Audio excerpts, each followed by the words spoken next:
You may বলতে পারেন because it has released in Bangladesh on 17th of June and Shakib Khan নিশ্চয়ই একটা ভালো renowned actor and Mimi Chakraborty জুটিটা আমি দেখতে আসার কথা। আর এটা একটা থ্রিলিং একটা ফিল্ম হয়েছে শুনেছি, অনেক জায়গায় ভালো রেসপন্স পেয়েছে। সো আমার এক্সাইটেড ছিল দেখা, বাট আমি যখন 17 জুন আমি দেখলাম যে তুফানটা কোথায়, আমি বুক মাই শো করলে আমি আগে ওই যে তুফান দেখতে হবে কোথায়, দেখছি রিলিজ করেনি, ওটা বাংলাদেশে রিলিজ করেছে। সাডেনলি আমি কালকে পোস্টটা দেখলাম যে 5th জুলাই রিলিজ করেছে। সো সকালে একটা বুক মাই শো দেখলাম কোথায়, আমার বাড়ির কাছে সাউথ সিটিতেই হয়েছে। সো আমি দেখতে চলে এলাম টাইম ওয়েস্ট না করেই।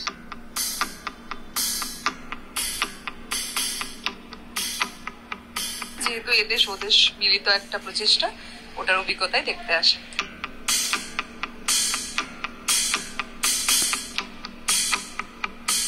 নগদের কাছে সব গ্রাহকই প্রিয়, তাই তো সারা দেশে ক্যাশ আউট চার্জ সবচেয়ে কম। অ্যাকচুয়ালি আগে আমি শাকিব খানের মুভি দেখেছি, তো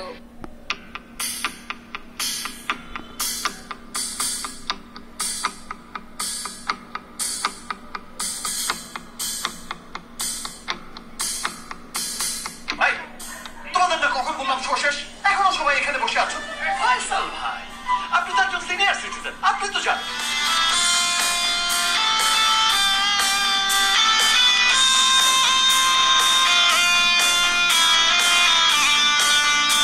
আমরা সবাই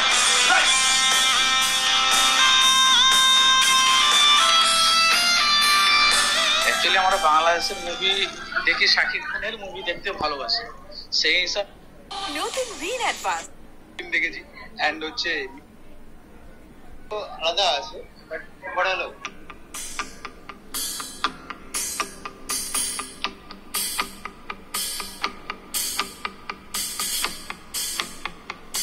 শাকিব খান কলকাতায় পা রাখা মাত্রই শাকিব ঝড় দেখেছে কলকাতাবাসী, কিন্তু তুফান মুক্তির প্রথম দিনে তুফান ঝড় দেখতে পেল না কলকাতার মানুষ। ছবি মুক্তির প্রথম দিনে শহরের একাধিক প্রেক্ষাগৃহে দর্শক সংখ্যা নেহাতি কম। প্রায় 45টিরও বেশি হলে মুক্তি পেয়েছে রায়হান রাফি পরিচালিত এই ছবি, কিন্তু দর্শক সংখ্যা নেহাতি হাতে গোনা। যদিও এখনো পড়ে রয়েছে বেশ কয়েকটা দিন, তুফান দর্শক কত ওজনকে টানতে পারে শহরের একাধিক প্রেক্ষাগৃহে, এখন দেখা সেটাই। কলকাতা থেকে পারমিতা আচার্য রিপোর্ট, সময় সংবাদ।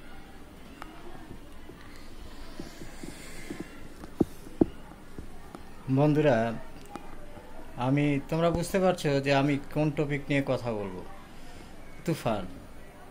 তুফান বাংলাদেশে ভালোই চলেছিল, সিঙ্গেল স্ক্রিনে একটু মানে তোমার ডিসিতে দর্শক ছিল, কিন্তু রিয়েলে কোনো দর্শক তেমন ছিল না।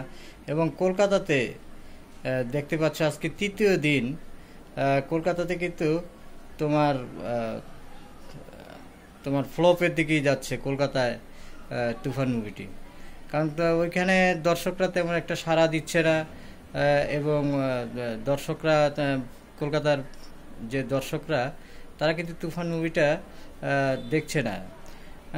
হাতে গোনা 10 জন 20 জন বা 30 জন হাইস্ট। এই যে সময় নিউজ, সময় চ্যানেলে আমি তোমাদের একটু রেফারেন্স সহ দেখালাম যে কলকাতায় কিন্তু এখন পুরো মানে তেমন দর্শক টানতে পারছে না। আবার আরেকদিকে তোমার RTV একটা নিউজে কয়েকদিন আগে দেখেছিলাম প্যারিস না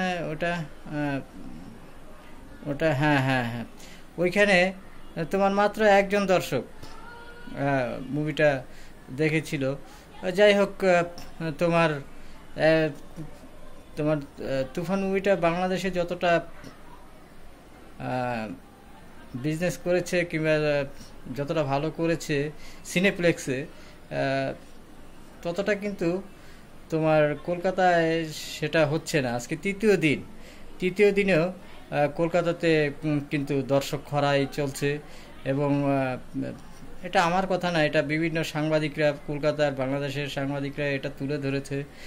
তারা কিন্তু বারবার তুলে ধরেছে এবং এটা দেখতে পাচ্ছ যে তারা বলছে যে বাংলাদেশের এই তুফান মুভিটা এখানে তেমন একটা মার্কেট হয়তো বা ফ্লপই যাবে কলকাতাতে। দেখা যাক কি হয়। তৃতীয় দিন পর্যন্ত কোনো দর্শক নেই, তবে রায়হান রাফি সাহেব চেষ্টা করছে, দেখা যাক কি হয় পরবর্তীতে, কি আমাদের কি মুভি আসে কি। বন্ধুরা ভালো থেকো, সুস্থ থেকো, সবাই সবার জন্য দোয়া রেখো।